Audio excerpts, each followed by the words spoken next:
So yeah, I just wanted to give a big welcome from Yoke Recruitment to everyone who's joined today, and yeah, a big thank you for joining. So today's topic for HR Insights came about via the Yoke Pathway project, which is something I spoke about last time. So the Pathway project is where Yoke Recruitment have been focused on using our recruitment knowledge and network to help shape more accessible employment pathways for everyone.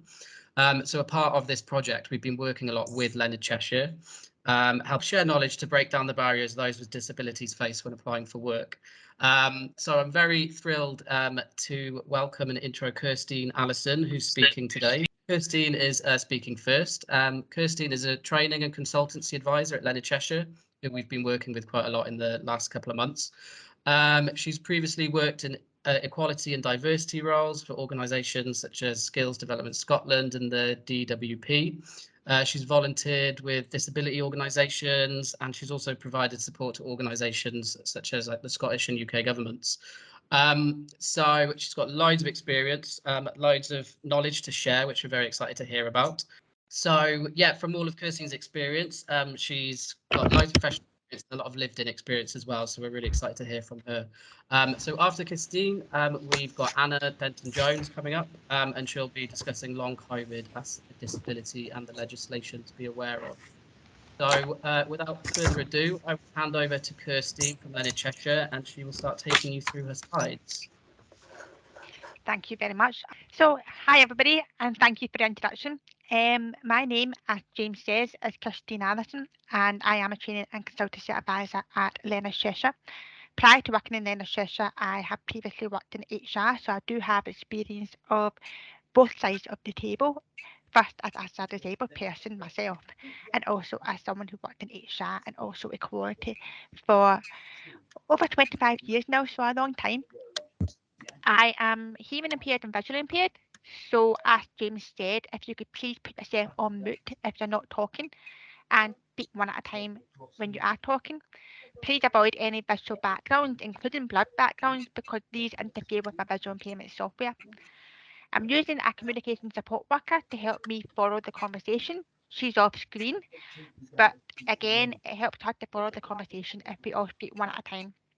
So, the first 45 minutes is me talking about barrier-free recruitment. I'll be sharing some statistics, talking about the barriers that disabled people face, how you can spot the signs that people are facing a barrier, and how those barriers can be removed. If there's anything that I don't cover today, you can always get in touch with me for any further training or consultancy support, and I'll talk a bit more about how we can help with that in my presentation. So, moving on. So, you might have heard of Leonard Cheshire before, but I'm going to talk a bit more about what we do because some people know about part of our work, but not all of it. So Leonard Cheshire, we are not just a national charity, we are also a global charity. So we work globally to help individuals to live, learn and work independently, whatever their ability. We are led by disabled people. So what that means is we believe very much in the nothing about us without us concept. So we do ask them how we are performing and what we can do better. We are at the heart of community. So we have our care home services, we have our employment services where we offer support for disabled graduates to get internships, and we offer training and consultancy to employers to help them to recruit inclusively. We have education services where we help young people around the world to access equal education.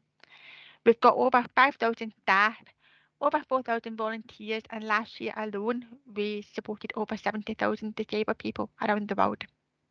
I work in the training and consultancy team at Leonard Cheshire, and what we do is we deliver training, as the name suggests, on inclusive recruitment, on supportive management, inclusive customer service, and we also help you to develop policies and processes that can help you to make your recruitment more accessible. So to give you some context to the conversation today, I wanted to highlight some key statistics around disability and recruitment. So there is a lot of untapped talent that is not being reached by recruiters. Leonard Cheshire's research shows that 20% of the UK population has a disability or a long-term condition. Lots of employers lack understanding when it comes to disability and when it comes to hiring and supporting disabled staff. That figure of 22% is only those who have chosen to share. The actual figure could be a lot higher, and we'll come back to that figure later on in the presentation. You might be more likely to acquire a condition as you get older than you are to be born with one. And what that means for you as recruiters, as employers, as colleagues, is that you could very likely be working with someone who is disabled but might not have shared. We also need to remember that not every condition is visible.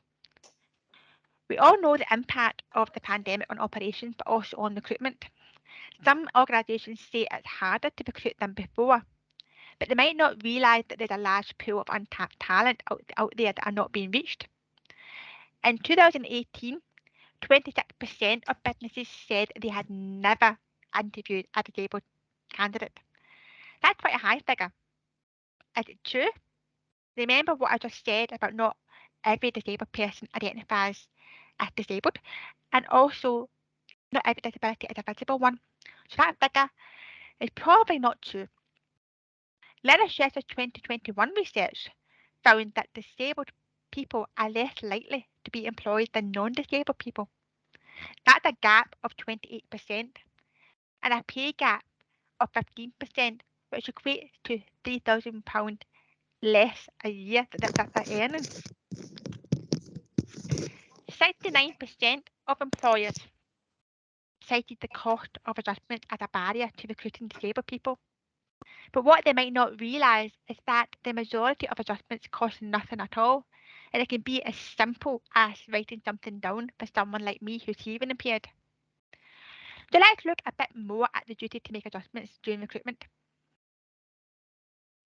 An adjustment is a change that removes or significantly reduces a barrier faced by a disabled person. Under the Equality Act 2010, employers have a duty to make reasonable adjustments to the recruitment and selection process. You must make adjustments where you know or could reasonably be expected to know that an applicant is placed at a substantial disadvantage as a result of disability.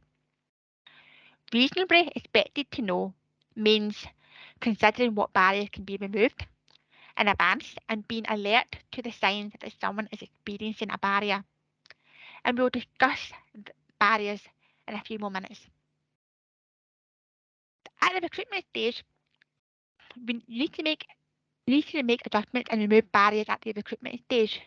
You don't need to worry yet about adjustments during the actual job because they haven't been successful yet. You're still in the recruitment process.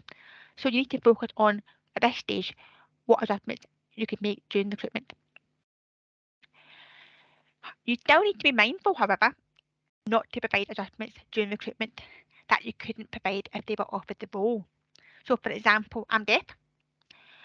If I was applying for a call centre job and I asked you, can I do the whole recruitment process by email, by text message, and by instant messenger, and you said okay, what's going to happen when I'm actually in that job?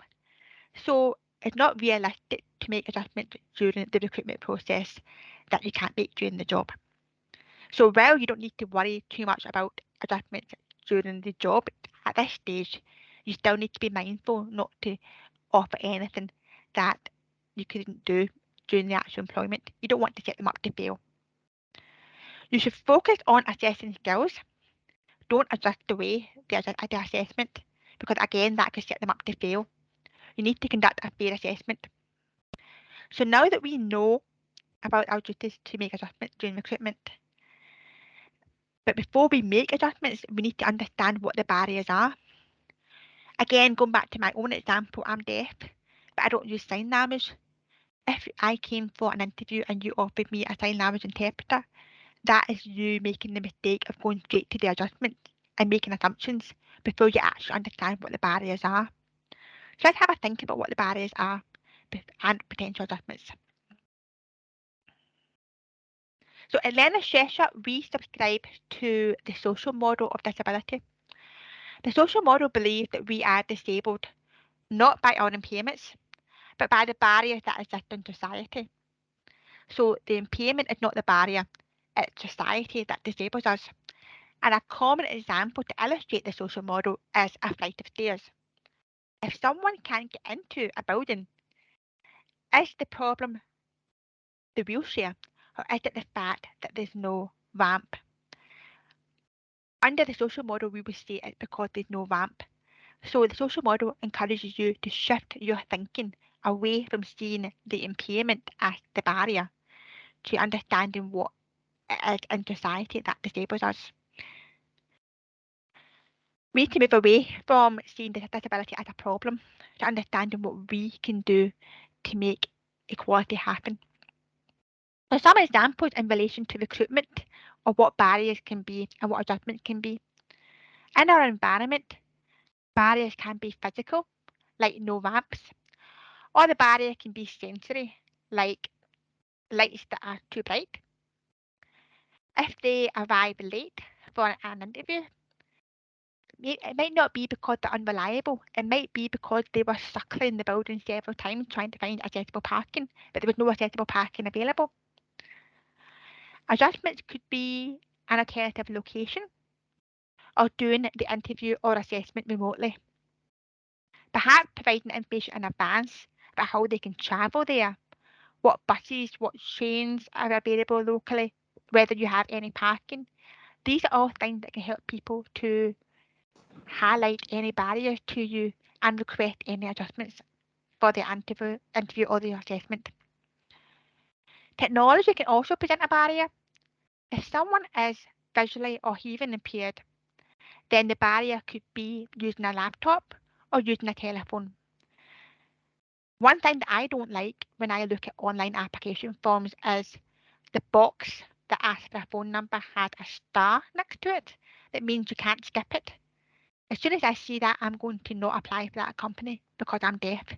But if I had an option to use email or phone, then that makes the process more inclusive for me.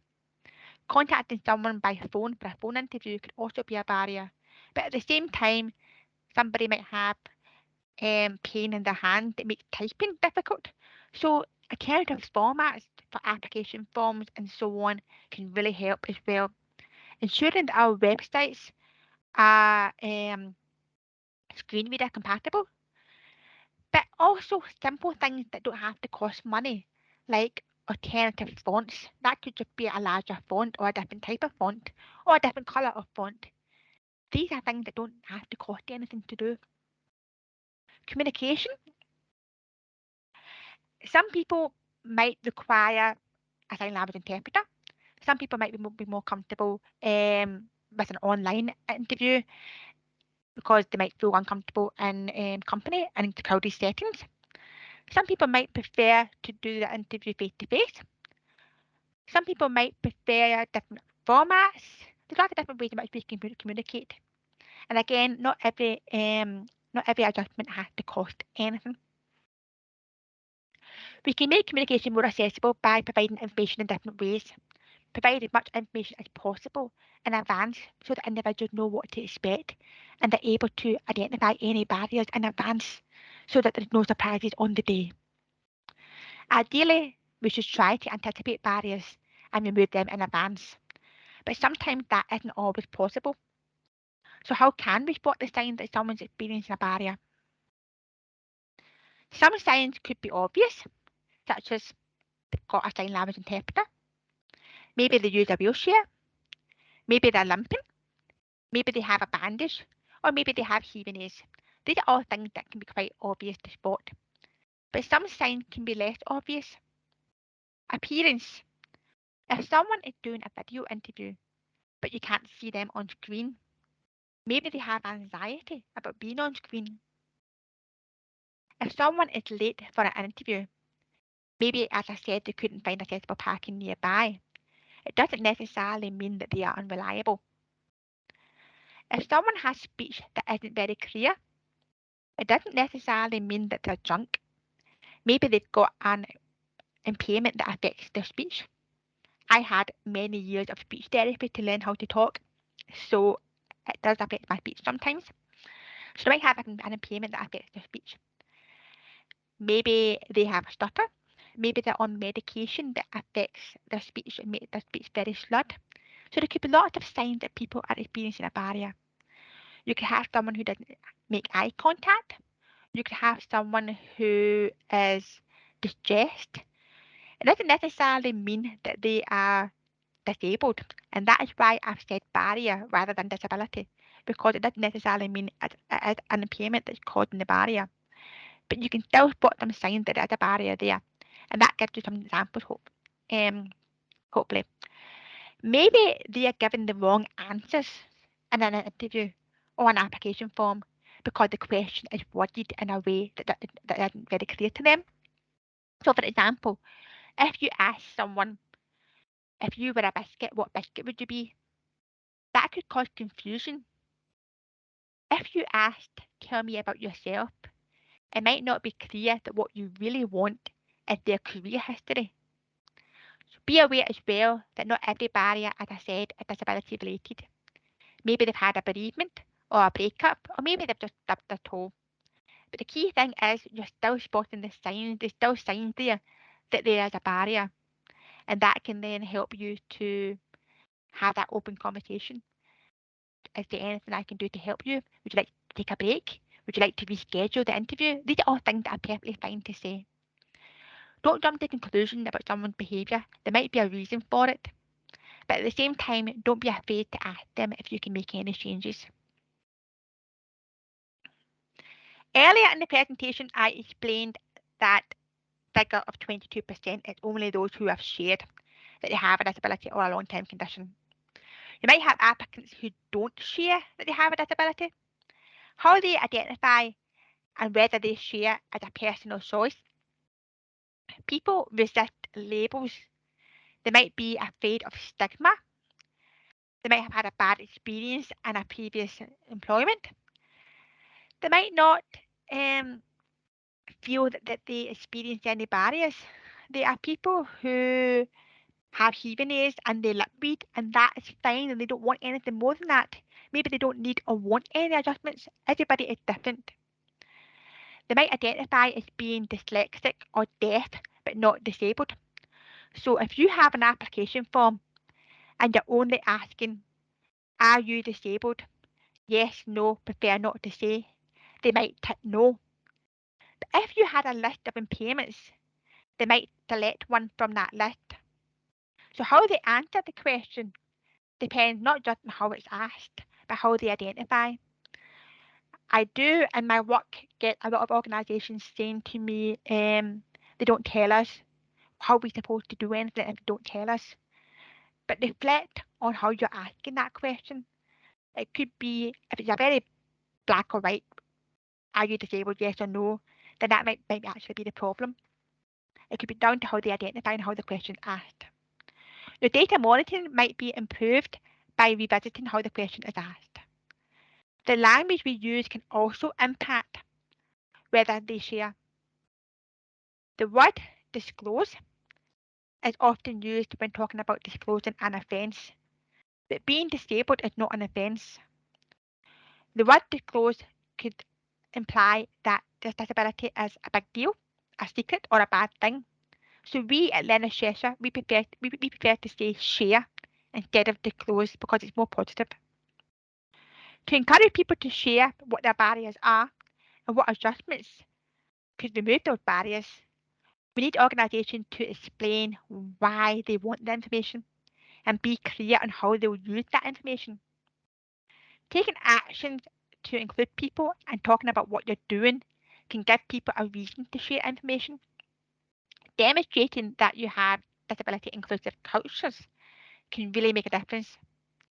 You can create an inclusive culture by arranging disability awareness training, and that's something that my organisation does. You can develop clear policies on equality and diversity and guidance on making adjustments. And that is something that managers and hiring managers and recruitment teams can look at if they feel unsure. That guidance can help them. That training can prepare them as well. Being part of the Government Disability Conference Scheme is a free scheme to join, and that can help you to attract disabled talent. It can also encourage people to share the disability or long-term condition because they can see that you are committed to disability inclusion. So let's move on to top tips to achieve disability inclusion. So you should ensure that all venues, websites and communications are accessible. So going back to what I said, how can they get there? Give them information on how they can travel there. Is there accessible parking? Could you do the interview or the assessment or even the job from a different location? If they are expected to work on the 5th floor, could you move them to the ground floor? Could you move them to another venue, or could they do the interview remotely? Are the websites accessible? Could the website be putting people off? If all your images are non-disabled white men, could that put off people who are disabled if they don't see people like them? Communications. We say at Leonard Cheshire that you should consider adjustments at every stage of the recruitment process, not just the interview. So if you're sending out an email, how accessible is that email? Is the font really tiny? Are you mentioning that you can make adjustments in that email? Are you providing links to any relevant policies? So every stage is important. If people are applying but pulling out before the interview stage, then clearly there's a barrier before that interview stage. What could it be? Could it be that email format? Could it be the website accessibility? Could it be the information you're providing is not very clear?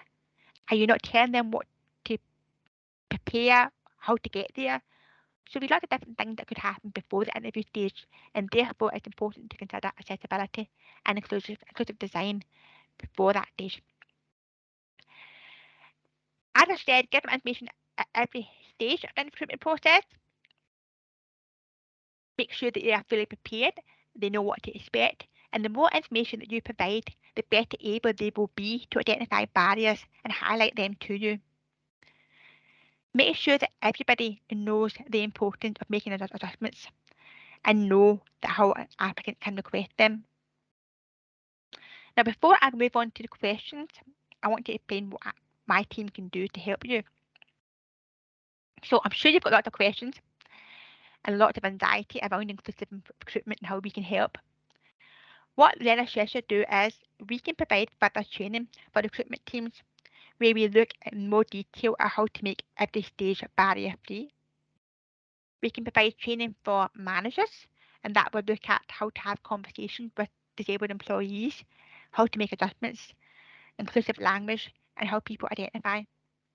Our training for recruitment teams looks at every stage of the recruitment process, how you can make application forms accessible, how you can make assessment accessible, how you can improve job descriptions, how to attract disabled talent, and how to interview inclusively. We also offer training for customer service teams on how to be inclusive for customer service for customers. And we can provide training for the wider organisation. We can do recruitment audits where we look at your policies and processes and give you tips and advice on how to improve them. We can create policies for you. We can create toolkits. We can create inclusive language glossaries. We can do research on your behalf. There's a lot that we can do to help you. And finally, we can validate organisations for level 3 of the government disability confidence scheme. So you can come to us and we can help validate you to reach that level 3 of the scheme. And that is me, short and sweet. For further information, you can contact me at that email address. You can also find me on Twitter and LinkedIn. So please do reach out to me if you have any further questions or if there's anything else that you wanted to know. So thank you. I'm going to stop sharing and just see if there's any questions. Do we need to go over any of the questions that were asked before the webinar, Robin, the ones that were sent in? Yeah, we can do. Let me just have a look at those. Yeah, cool. Because Kirsteen, you've seen those already, haven't you? Yes, I've seen them, yes. Yeah, cool. Do you want to go through any of those? Yep, sure. Do you want to read any out, Robin, or do you want me to read them out? It's up to you, Kirsteen, if you've got them to hand.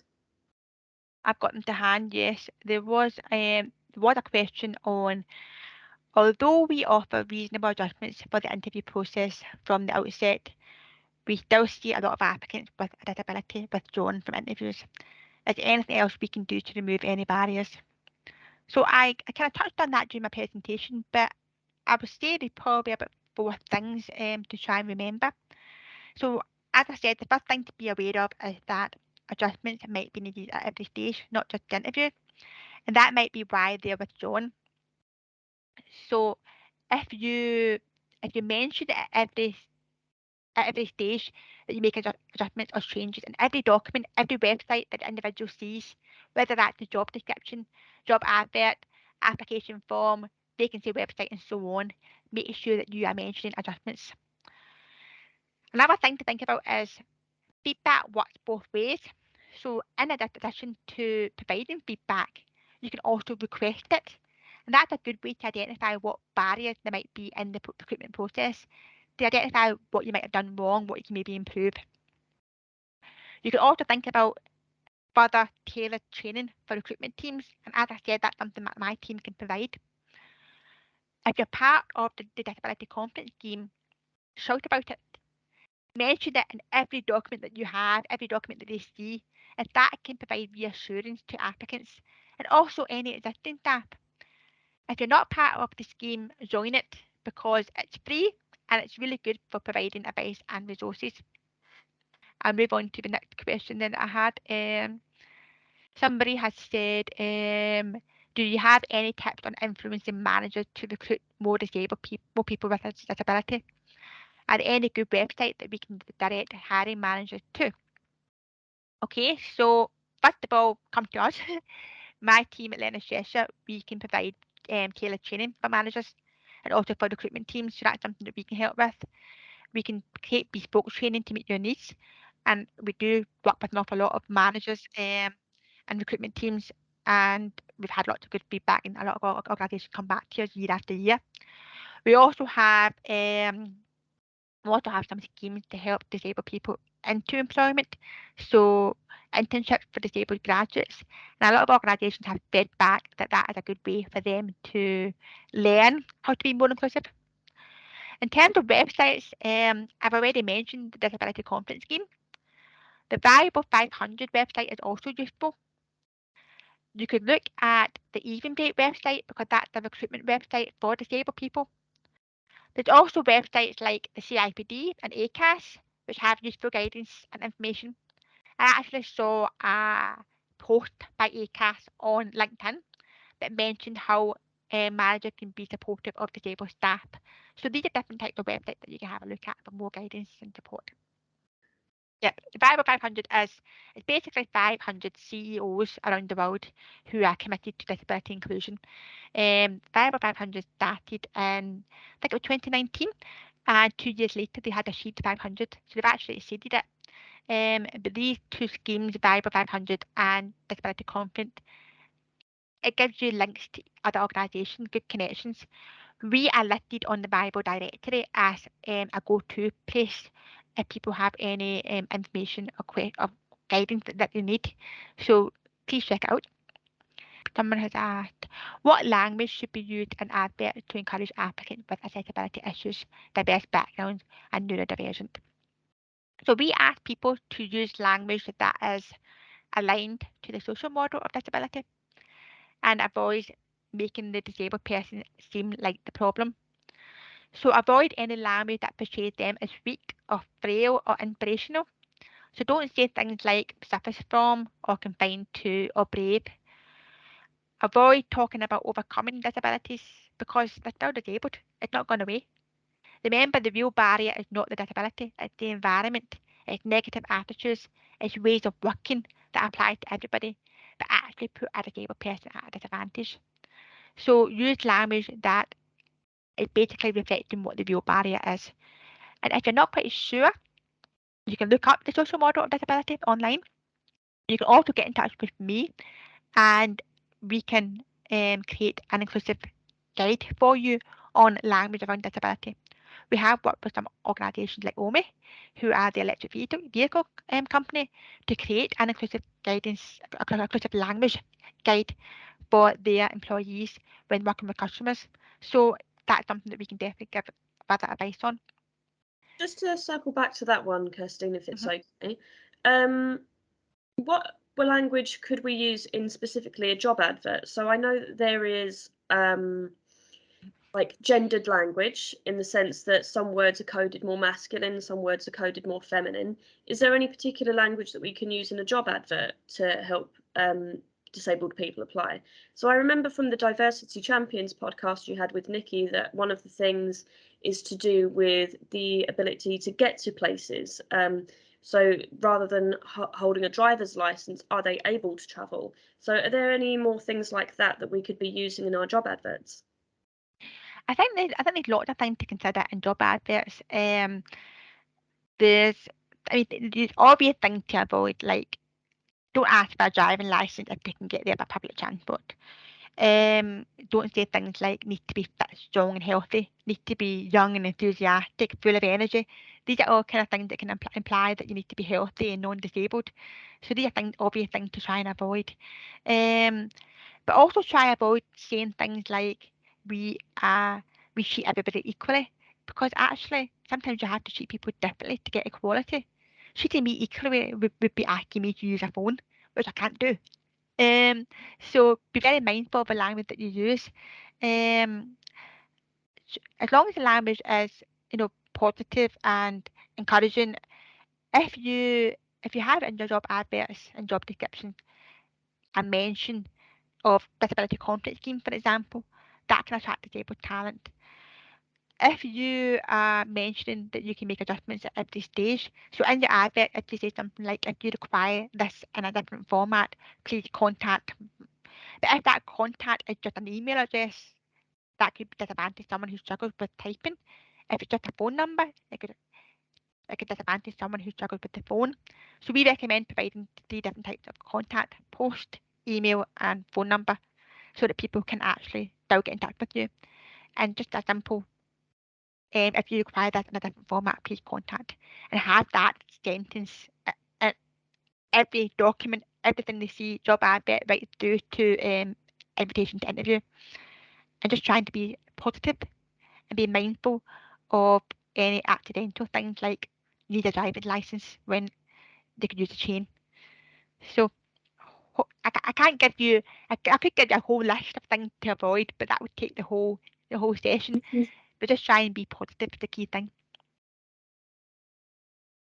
And I think there was another question that someone asked. Wait.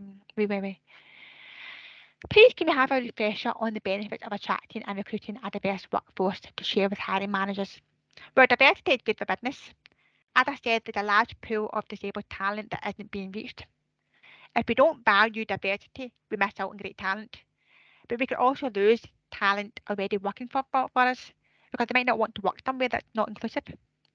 Potential customers could go elsewhere. And remember, disabled people spend money too. We all work in different ways, whether we're disabled or not. It's also likely that managers may already have a disabled person working for them, whether it's visible or non-visible. Disability is very broad. Many organisations don't consider disabled people at all. But just because you can't hire a blind taxi driver doesn't mean you can't hire a dyslexic taxi driver. The focus should be on good team working, and it's the outcomes that matter. Again, if managers require additional training, we can provide that, so just get in touch. And the next question was very similar. What are the benefits of the diverse workforce? Um, when I am doing the training for managers, I ask them to think about 4 things. What are the risks of getting it wrong? What is the impact of getting it wrong? What are the benefits of getting it right? And what do we mean when we talk about inclusion? So when we talk about inclusion, as I said, we all work in different ways.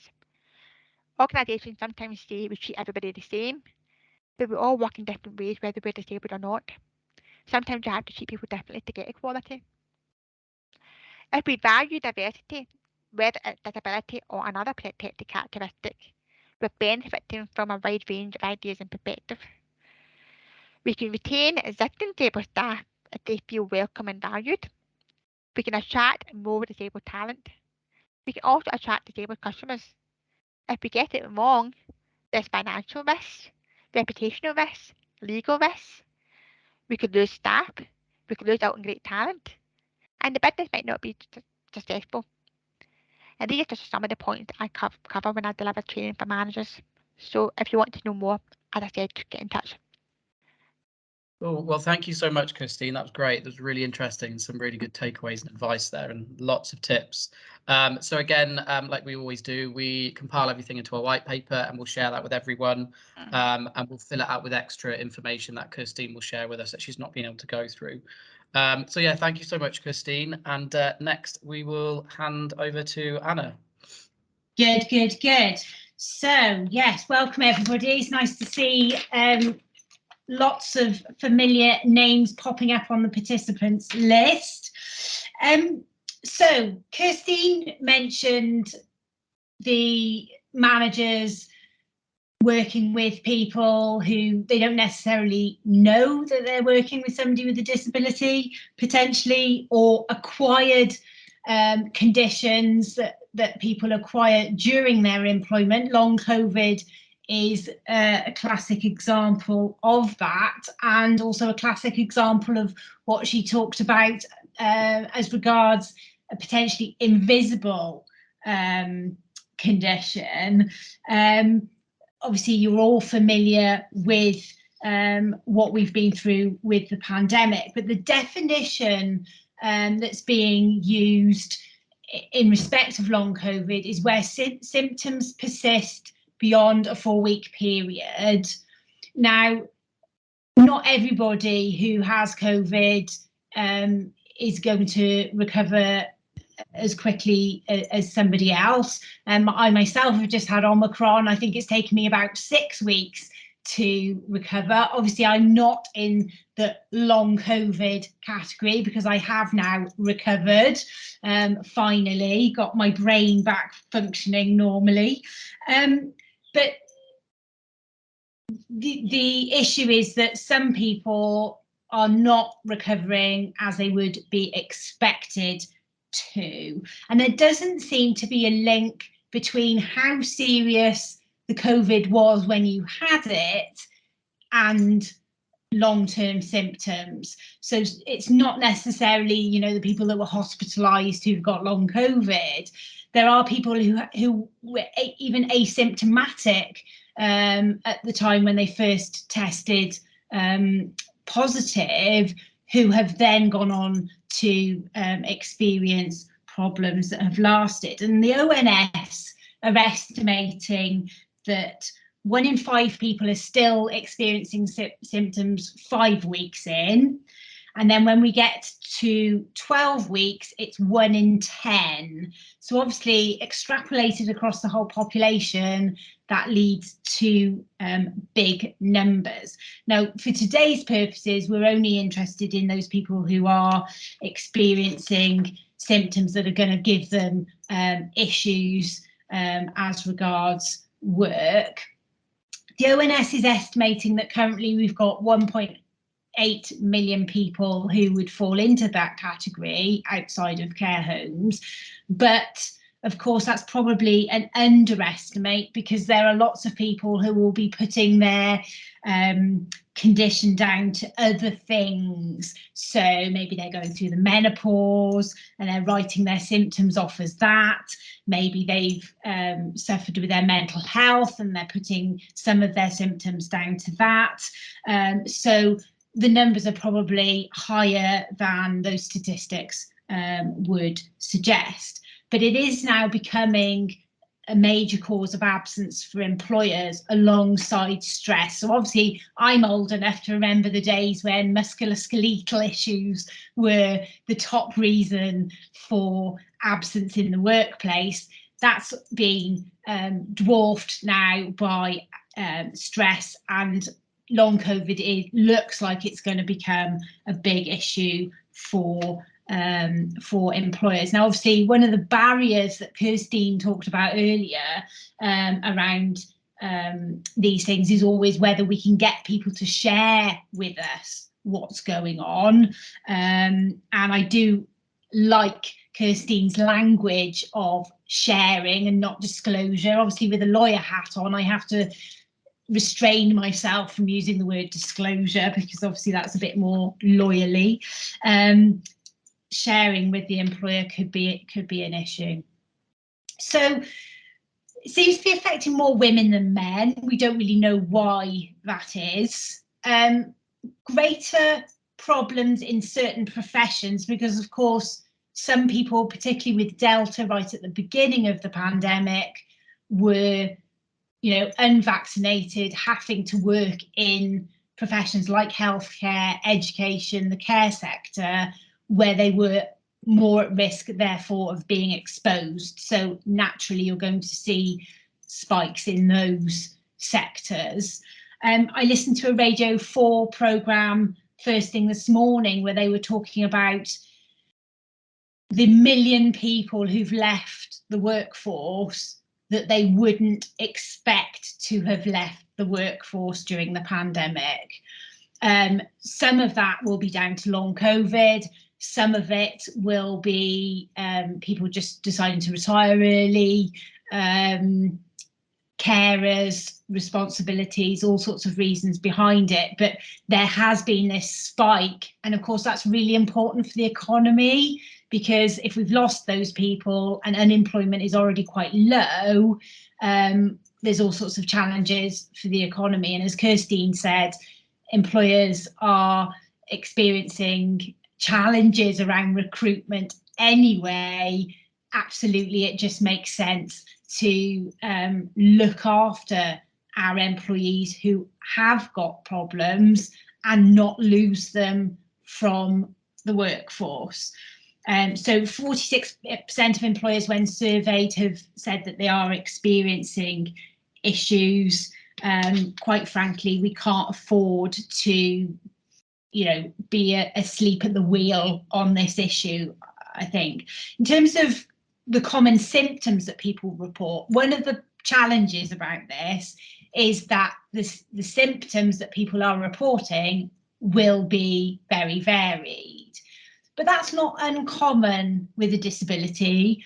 Kirsteen's already told us that with her hearing challenges, she wouldn't use certain things that other people might assume that somebody with hearing problems might. So again, we can't make assumptions. We need to be speaking to the person about how long COVID is affecting them in particular. So the most common problem that is reported is fatigue. So I was talking to somebody who works in Welsh Government in the health side of things on the weekend, and he was saying that they're very much looking at it in the same light as something like chronic fatigue syndrome, ME, with fatigue being the primary issue, but that's not necessarily the only problem that people might be having.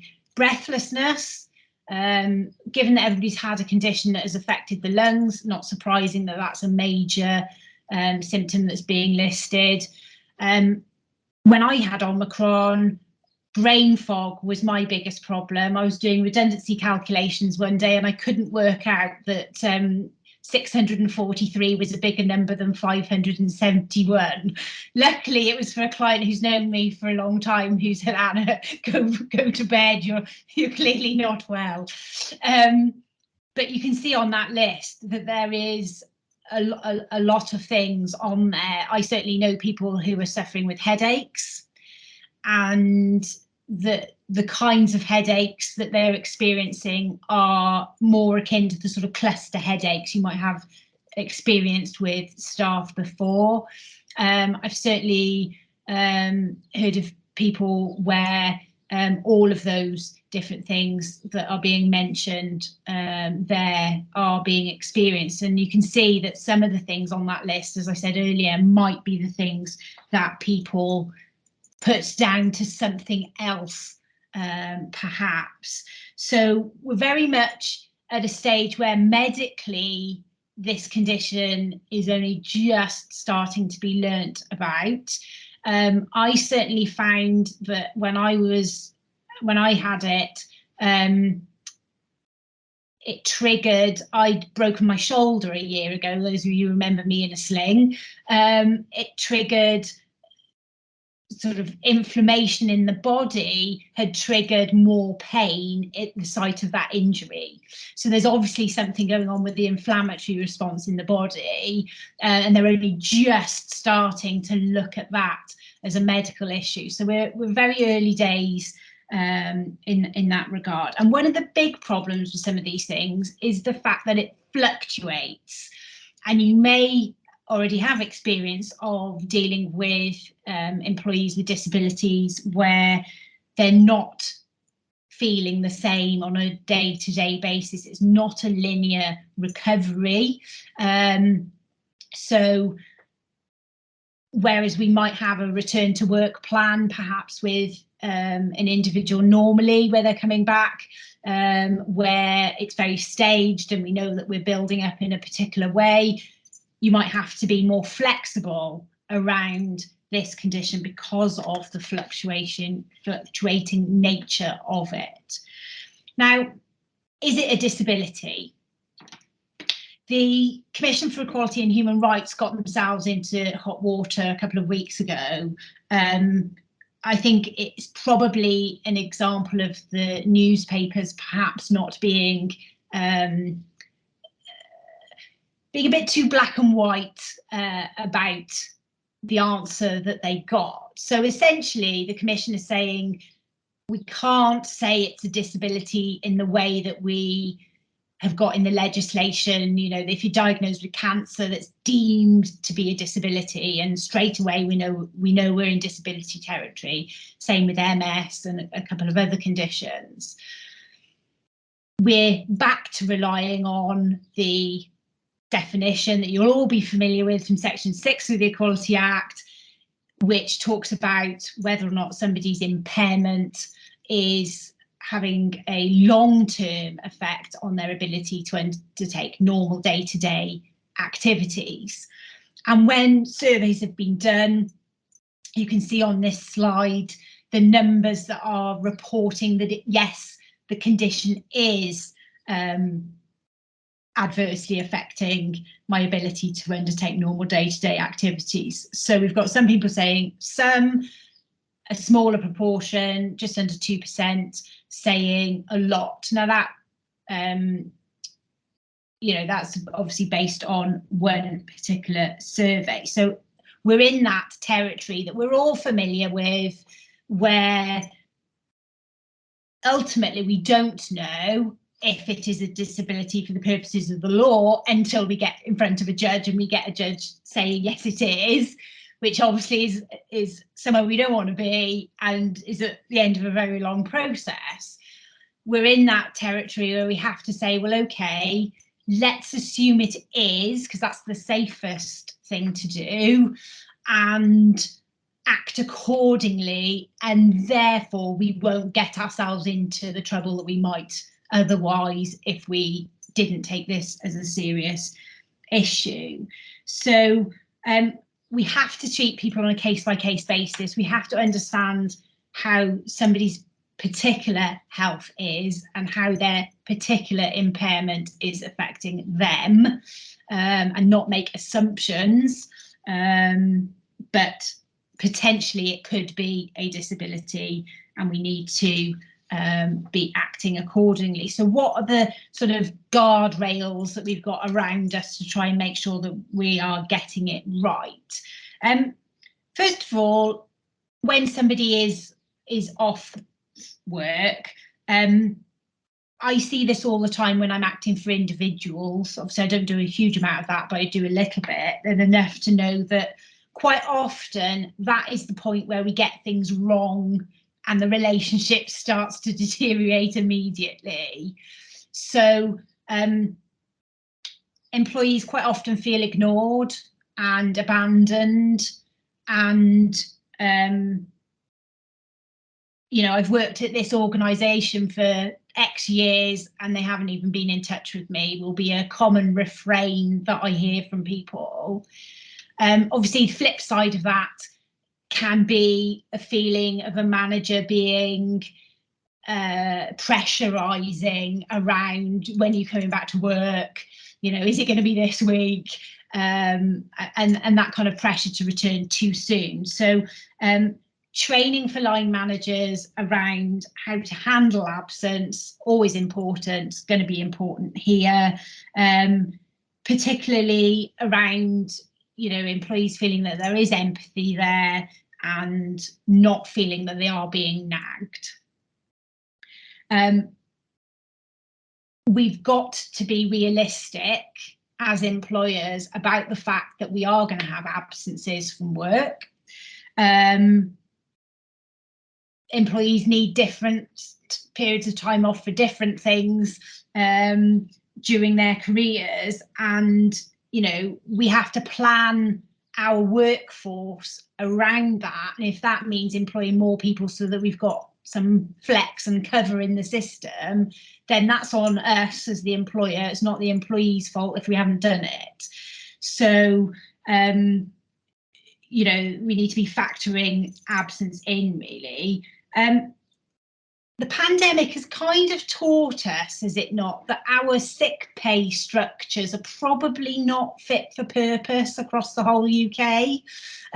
Obviously, you know, statutory sick pay being the primary focus of that point.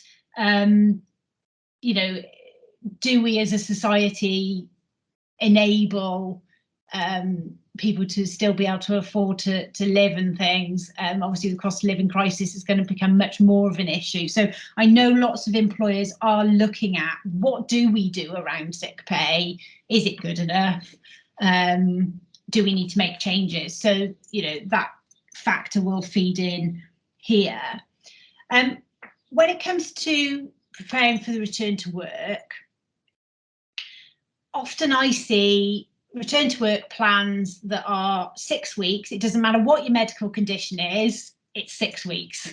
And we start with, you know, working half a day and we end up working full time at the end of it, with a quite a linear graduation to that point. And we've all become a little bit addicted to that sort of format, and actually we need to be more flexible. If somebody's coming back where they have perhaps been off for a while, they may be wanting to return to normality as soon as possible as well, but apprehensive about how they're going to juggle everything. And if we factor in the up and down nature of the symptoms that they might be having, some kind of flexibility within that plan might be necessary. So that's managers understanding that we might need to revise that plan and be prepared to go back a stage and extend it for longer, etc., etc. So we just need to give more thought, I think, around those plans. We're often quite good at supporting people in the immediate return. So we're quite good at saying, do we need to have mentorship? Do we need to make sure the manager's having regular meetings with that person to check in with them, how it's going, have those adjustment conversations that we've just been talking about.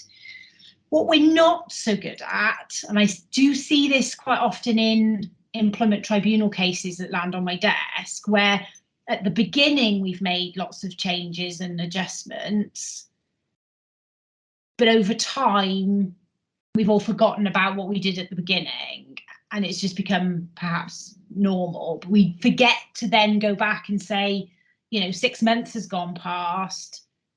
How is this developing? And this goes for any medical condition. Things do change, people's needs change, but we forget to then say, well, what else do we need to do at this point?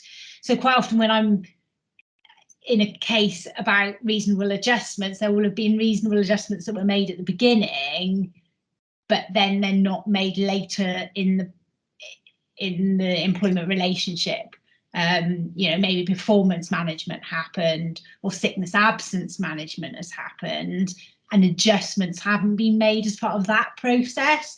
So we need to we need to bear it in mind, a bit like Kirsteen saying at every stage of the recruitment process, let's talk about reasonable adjustments.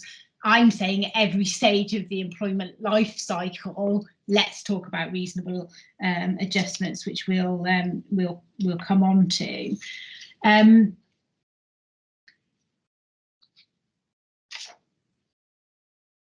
One of the biggest things, and I think this ties in with what Kirsteen was saying about the social model of disability, is the mindset of the manager. Too often, the mindset of the manager is, how can I get rid of this person? Not, how can we make this work? Not, what support do you need from me as your manager to help you? And indeed, I think Samsung, quite why they were doing it, I don't know, but Samsung did a survey last week that was reported in People Management where 45% responded saying they would be uncomfortable to talk about disability. And I think that's one of the problems, because we don't feel confident to have the conversations. People shy away from it, and that's where the problem starts. So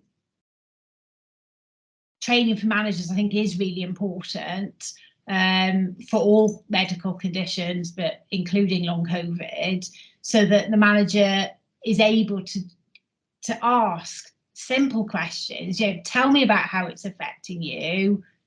What can we do to help? And the employee is going to be the best guide as to what they think would help them. Obviously, we can get medical advice as well, but it is important to ask the individual. So there's a mindset change there, and it does go two ways. I don't think it's just an employer mindset change. I think employees, sometimes the mindset can be, you're my employer, you know, you have to sort this out for me. Whereas I like to see conversations, if you look at sort of work-related action plans, if you use the MIND format for their RAP discussion for those mental health issues, or something similar when you're talking to your staff in general about health stuff, it's a two-way street. And one of the questions on that form is around, these are the things that the employer is going to be doing. What am I going to be doing as an employee? And that might be simple things. That might be making sure I get a good night's sleep. That might be making sure I get fresh air and exercise and I eat properly. So, you know, it's a two-way thing. And I like to see agreements between the employee and the employer that do have that balance in them. Obviously, we're at a bit of an inflection point at the moment in terms of the workplace anyway. We're all talking about hybrid working, flexibility, remote working, presenteeism, and the problem that's coming sometimes from that. I had at least 2 conversations in the 3 days that we had last week with people who were on their holiday and yet having a meeting with their lawyer. So, you know, people not taking the breaks that they should be, and what are we going to do about those things? And somebody raised in the questions a really good point about government policy, and obviously reading what Jacob Rees-Mogg had been writing notes to people on their desks. Some of the comments that Boris Johnson has made about getting people back to work. We've had Elon Musk, haven't we, last week, basically saying, if you're not coming back to the office, I'm going to fire you.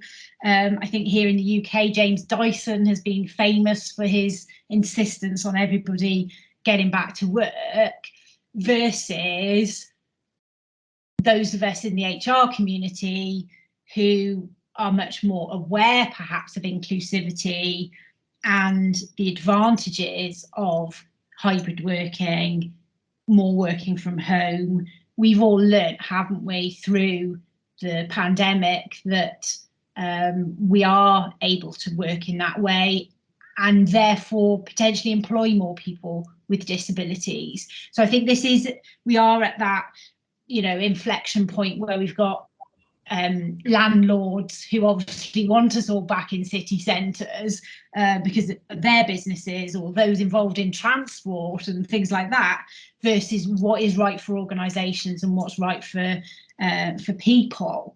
And I think there is an opportunity for HR to be driving the positive, inclusive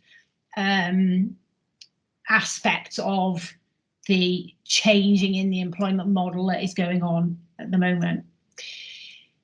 So, reasonable adjustments, you're familiar with the idea, and and Kirsteen touched on this, as soon as you know that there is a barrier, then that's when you're expected to look at what can we do to remove that barrier to level the playing field.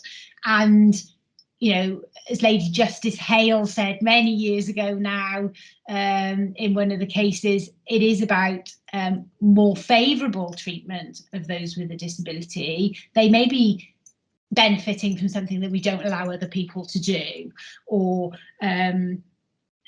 something that other people might view as an advantage in some way, but it's all about this idea of removing the disadvantage that they're at. Now, key to making reasonable adjustments is getting medical advice, because we're not expected to be an expert on all medical conditions. So the doctors will be able to give us ideas as to things that they think medically would be helpful. But the best guide on this is always going to be the individual. And Kirsteen talked about having those quality conversations. Some people are going to require adjustments to either their job role or the working environment. So it is about us understanding what the things that they're struggling with are and what we might be able to do to help. In terms of the CIPD materials that are available on their website to do with long COVID, and I put a link at the end so you can tap into those. They talk about obviously working from home potentially, or hybrid working, flexibility over work times. So if somebody is struggling, that maybe they don't have to start and finish at a set time, they might be able to be more flexible about it. Greater flexibility over last minute absences. So that might be adjusting your normal trigger points for action under things like your sickness absence management procedures. It might be changing times so that people aren't having to commute. If somebody is suffering from fatigue, commuting might be something that is contributing to that issue.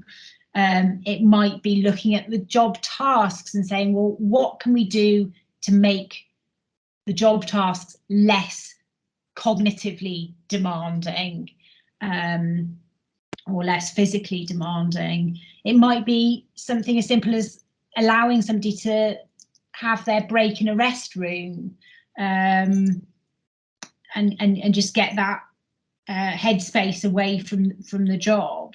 It might be changing the pattern of their working day, so more breaks throughout the day.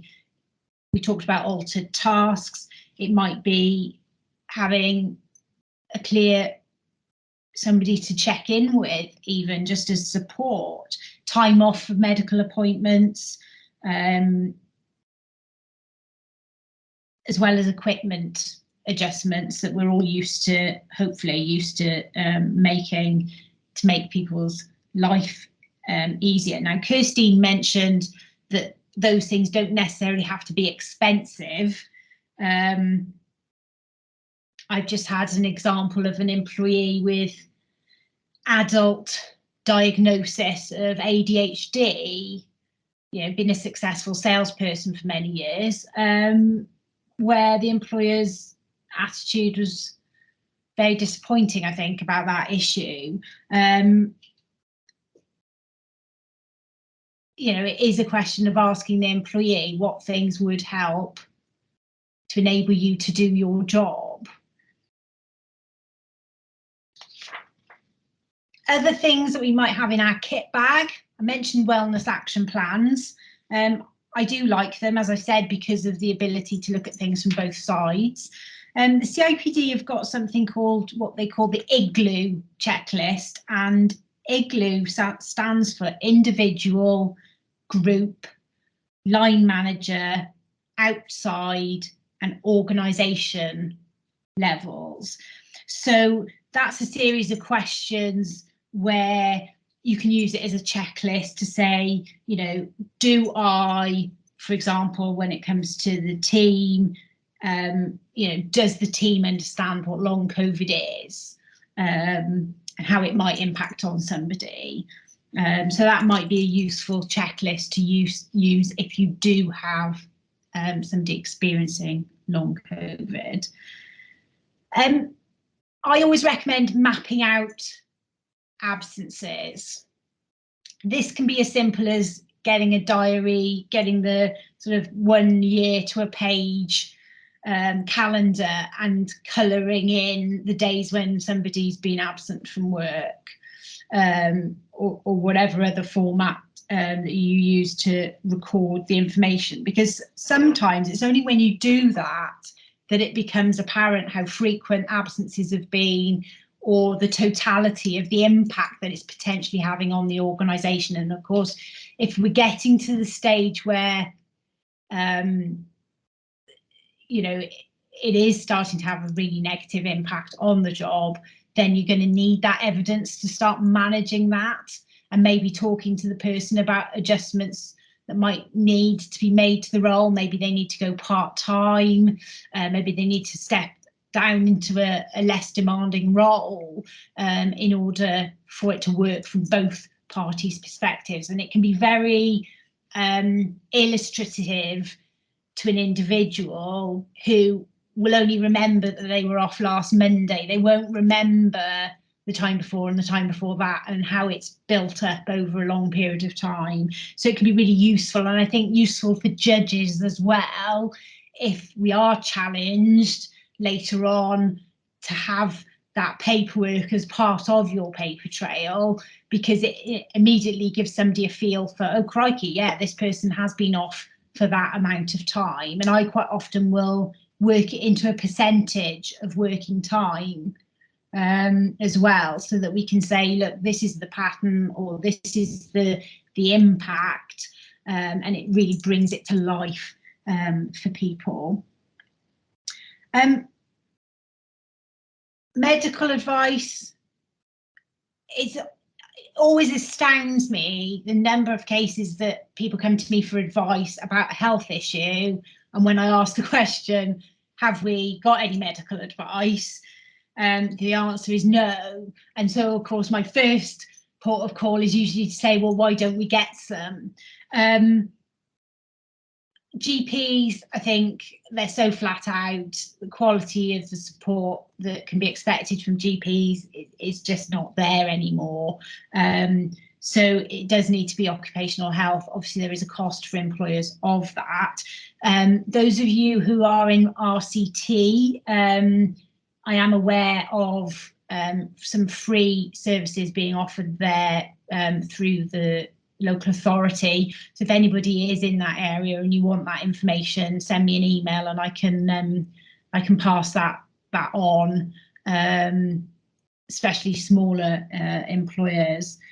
I mentioned having a conversation a couple of different times, and again, this is a massive weak spot that I see all the time, not just talking about long COVID, but any health condition, where people shy away from speaking to people and resort instead to using text messages or Slack or whatever people are using these days. And there just isn't a substitute for sitting down with somebody and having a face-to-face, being able to make eye contact with those who are comfortable, obviously making eye contact, reading somebody's body language, and when people are at the sort of forks in the road that there may be with this kind of issue, being able to talk to them about things. And let's not get in bad habits of just emailing everybody and forget the importance of doing that. So while you're thinking about, that did say any questions on it. I don't know where it's gone. I've obviously not saved the picture that said any questions on it. While you're thinking about your questions, I will answer one other question that was raised prior to the session, and that was around whether or not the government are likely to put more money into this space. You're probably familiar, or I hope you're familiar, with the Access to Work scheme, and the fact that through the Department of Work and Pensions, you are able to get support through that scheme. So I would encourage all employers to always go there and see what support you can get. I've certainly had lots of examples of, we talked about mobility issues earlier, and somebody who perhaps couldn't have a driving licence, had examples of Department of Work and Pensions even funding taxis for people to be able to do their job. So don't forget that is there. In terms of answering the question, we can all hope, can't we, that the government would put some more money into this space. Given our ageing population, given what's going on with the workforce, given the fact that managers are going to be managing just naturally more people in the workplace with disabilities, I would have hoped that at some point employers might be given greater tax breaks, for example, around things like getting occupational health advice and support. But I'm not aware of any plans at the moment that would fall in that category. One of the other questions that somebody asked was around testing people. This is going back to our recruitment stuff. Testing literacy and numeracy skills, and concerns about neurodivergent people and dyslexia in particular. I think Kirsteen explained that when you're testing, first of all, we want to make sure that the tests that we use are reflective of the job that somebody's actually going to be doing. There's no point testing, just in general, somebody's literacy or numeracy if it doesn't have any relationship with the actual job. So if, using a silly example, somebody's, numeracy is going to be entering numbers into a till in a supermarket, and the till is going to be doing the work for that person, why don't we just test that? We don't need to be testing, their ability to add up without any support or device to help them do it. There was the case a few years ago against the government legal department to do with the tests that they had set as part of the recruitment process for lawyers, and criticism of the court that they hadn't adjusted the particular tests that they were using to take into account those people who were dyslexic. So it is something that employers need to think about. But again, coming back to what Kirsteen was saying, can we ask the candidate what adjustment they would like as part of the process and why they think it would help level the playing field for them, rather than be sort of black and white and no, we can't do that. Well, let's just find out what it is that they want. Typically, it might be just longer to do the test, or the ability to, you know, print something on a different colour. Again, not going to be costly to us to do it. Okay, so any further questions that you've thought about? Some of the questions we had from the sign-ups were quite interesting. So could we reasonably expect candidates to work in an office, at home / blended working, with government changing its policy?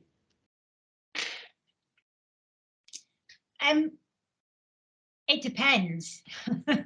Everything is going to depend on what somebody's particular abilities are. I think I'm actually a trade union rep as well. So and trade unions are campaigning for the right for disabled people to work from home. So there's a campaign for it. And I'm aware of an increasing number of cases where individuals have asked to work from home at a reasonable adjustment. It's been refused, and now we've got the pandemic as a actually look, see, it can be done. So it's a shame that it took a pandemic for it to get flexibility. Yeah. But again, everybody's different. We're all individuals. Some people prefer to work in an office, some people don't. So these sort of things need to be looked at in a case by case basis, I think. Yeah. Really. So I don't think it's so much what the government is recommending. I think it's more along the lines of how do we be inclusive. So we need to kind of move away from this government guidance to the Equality Act. During the COVID-19 pandemic, there was a lot of equality didn't matter anymore because COVID-19 measures are more important. So we don't care if you're deaf, we're still going to wear a face mask. So you need to remember that, you know, government guidance is not always inclusive. So the Equality Act is still there, and if working from home, I work from home full time as an adjustment. So so working from home can be an adjustment. But hybrid working can also be an adjustment, and it's really a case by case basis. Yeah. Sorry to interrupt, Gianna. Sorry. No, it's fine.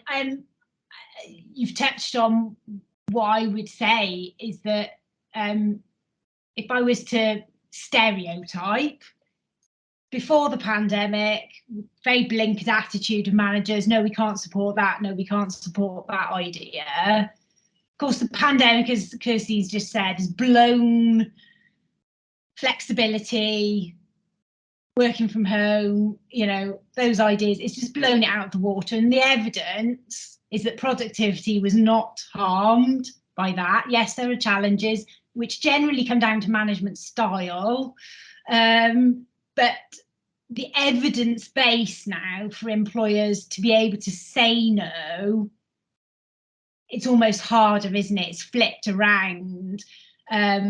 Whereas perhaps before the pandemic, we were kind of challenging our women and disabled people and whoever else wanted flexibility and to work from home to sort of prove to us that it can work.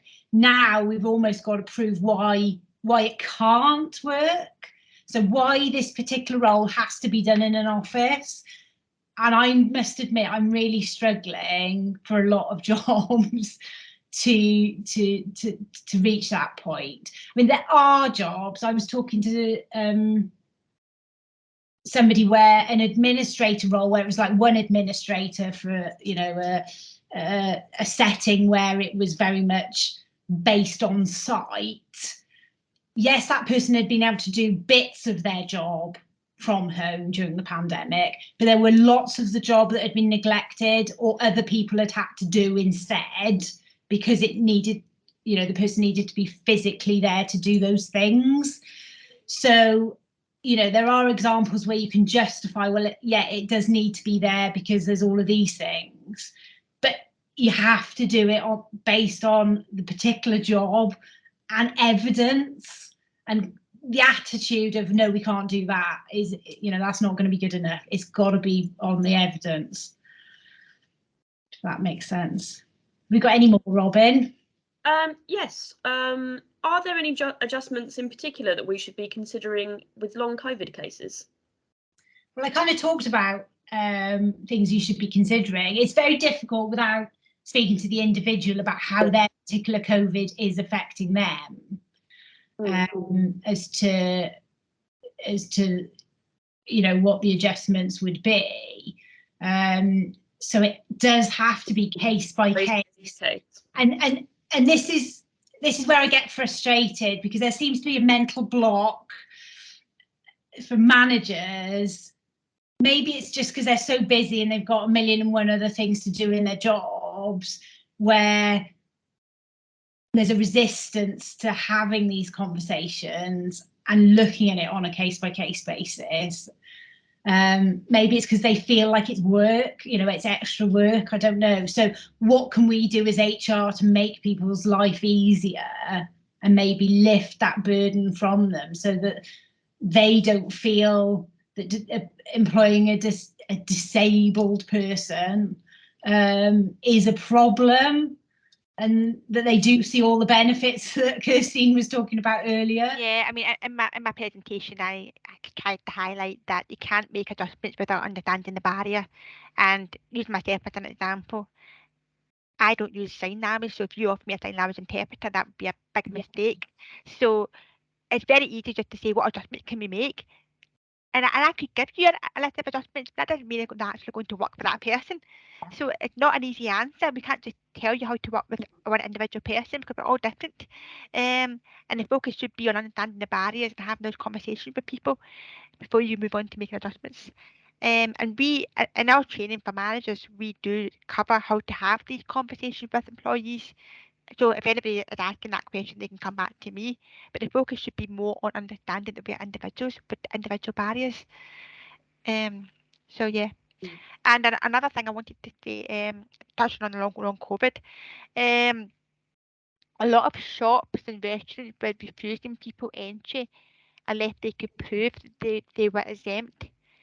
But then when they went to the doctors refused to give them those exemption letters. And that goes back to what Anna was saying about how only a court or a tribunal can tell you if someone meets that legal definition. A doctor can't. So try not to ask people for proof before you make adjustments, because you could actually get into a lot of trouble for asking for that proof. Yeah, that's a really good point. I mean, you know, I see things that it's all gone wrong, we're at a court case end of things. You know, I want to be able to say, when I'm drafting your defence or I'm putting witness statements together and presenting something to the judge, I want to be able to say, yes, this person has got, you know, we agree this person has this medical condition, but these are the things that the employer did to help and to support and to look after that person. Because immediately you're then presenting a picture to a judge that is, look at this lovely employer, look at what they've done to help and support this person. And if we're then saying, but, you know, the relationship broke down because of this, or, you know, ultimately, you know, their condition deteriorated to the point where we could no longer employ them, or there was some kind of falling out, I can set that in context with but look at all these great things that we did to look after this person. These are all the adjustments we made. It's very easy for a claimant to, with the benefit of hindsight, look back and say, well, you know, you could have done this or you could have done that, because we can all do that with the benefit of hindsight. But, you know, if they weren't asking for it at the time, if we weren't having, you know, when we were giving them the opportunity, when we had our review and said 6 weeks in since you came back to work, how is it going? Is there anything else we need to do? And if they've said no at that point, and we've got the paperwork to show it, the fact that 2 years later they're saying, oh, well, they could have given me the sun and the moon and the stars, well, that's not going to, it's not going to sit well with the judge. So, you know, it's about us being out, it's not, you know, obviously we don't do these things just because we want to win tribunals. We do these things because it's the right thing to do. But you can just see the difference in how something might be presented where we have made an effort versus those employers who they're like, what disability? You know, they haven't even talked to somebody about it. This brings me on to the question I was going to ask personally. So I find that some topics makes people uncomfortable, and I feel like disability is one of those topics that people like to shy away from, whether that's just because it's an uncomfortable topic, or they don't know enough about it, or they don't want to get things wrong. So how can we make people comfortable talking about disability? I'll answer first, and then Kirsteen can give her answer. I think you're right. That survey that I talked about with Samson definitely tells us at least half of people are uncomfortable. And I think you're right that it is fear of getting it wrong that often drives people to shy away from a conversation. I'll give you an example. I had a friend who has mobility issues and uses a stick. And she kept going to job interviews and not getting the job. And she was just aware that there were managers who probably had training saying you shouldn't ask somebody about their disability. So they weren't asking her anything. And so we decided that the next job that she went for, she would be really upfront and say, you know, yes, I do walk with a stick, but just to let you know, this, you know, I can still drive a car. I can still get around, provided that, you know, it's not a million steps, and it doesn't affect my ability to attend work and do my job.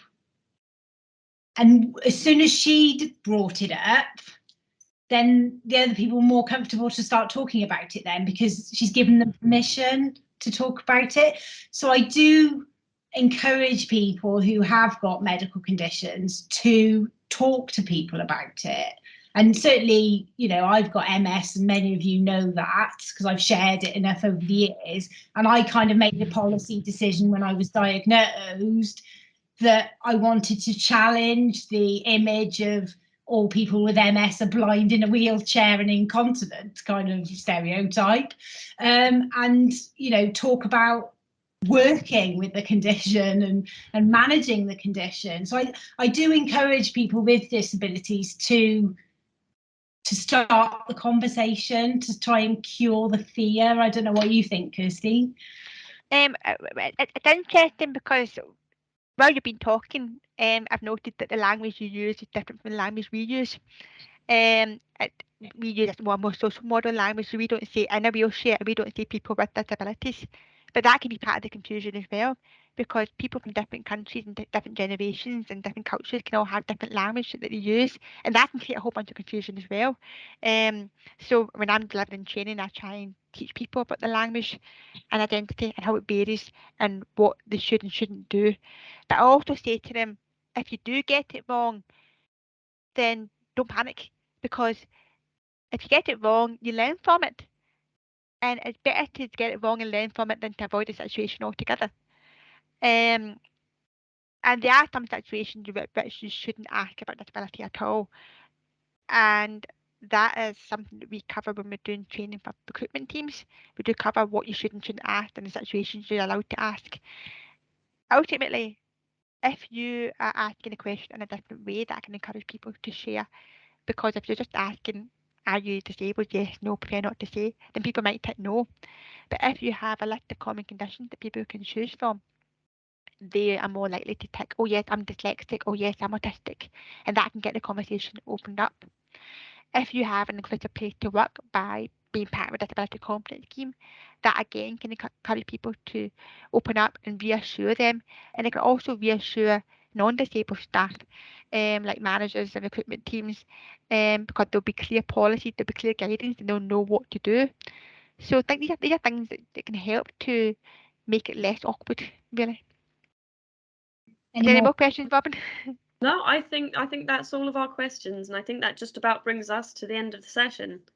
Thank you very Cool. much for having me along today. Thank you for Absolutely. joining us. Thank you so much for joining. Yeah, thank you, Kirsteen. Thank you, Anna. Thank you, Robin. And thank you, everyone, for joining. It's great to all get together again. Yes, it would be nice to see people in person. So do give us some feedback as to what you'd prefer, both topic-wise and whether you want to carry on doing online or face-to-face. Cool. Well, thank you, everyone, and we'll see you on the next one. Take care. Thank you. Bye. Bye. Cool. See ya. Bye.